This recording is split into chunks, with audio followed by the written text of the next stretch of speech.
Hi Bearcats, this is Paz Moran bringing this week's Ticker Update. On February 10th, during a virtual meeting of the New York City Community Education Council District 3, a Hunter College professor made remarks that were recorded while she believed she was muted, prompting an apology and an institutional review by Hunter College. The CEC, a body within the New York City Department of Education, hosts monthly meetings where parents, students, and community members may raise concerns regarding district governance, budgeting, and school policy. The February meeting included testimony from students and families addressing proposed school closures within the district. The Department of Homeland Security's recent use of administrative subpoenas to identify anonymous users of social media accounts critical of immigration and customs enforcement raises the fundamental constitutional question of whether the executive branch can pierce anonymity in political discourse. At baseline, anonymous criticism of ICE is constitutionally protected speech. The Supreme Court has repeatedly affirmed the importance of anonymous political expression. Anonymity shields dissenters from retaliation and preserves the space necessary for democratic critique. The mere fact that speech is hostile to ICE, the Department of Homeland Security, or any federal agency does not strip it of protection.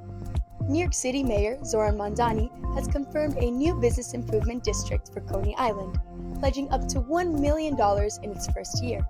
The initiative attempts to strengthen local business owners by investing directly in them and creating cleaner and safer environments for them to operate in while withstanding seasonal fluctuations.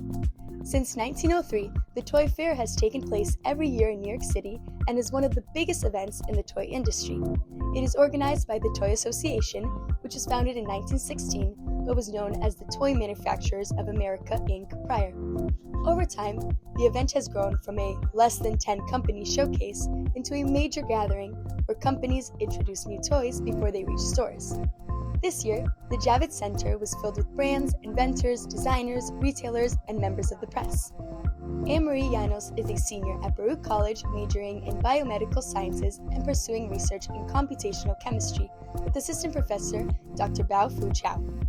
Recently, she presented her research projects at the Life Sciences Switzerland annual meeting, one of Switzerland's leading conferences in biological sciences. LS2 is a nonprofit organization that unites life sciences researchers across Switzerland. Llanos presented her project on microtubules and breast cancer. The New York Yankees of Major League Baseball got their spring training season off and running on February 20th in Tampa, Florida. While spring is still making its way into bloom, the Yankees are nearly a month away from going to the home of the San Francisco Giants on March 25th to open their season. A lot has happened these past few months of the offseason, but for the Yankees, led by the captain and MVP Aaron Judge, they're returning a relatively similar roster that lost in the wild card round to the Toronto Blue Jays last season. You can find all these stories and more at theticker.org. That's all for this week, Bearcats. Join us next time.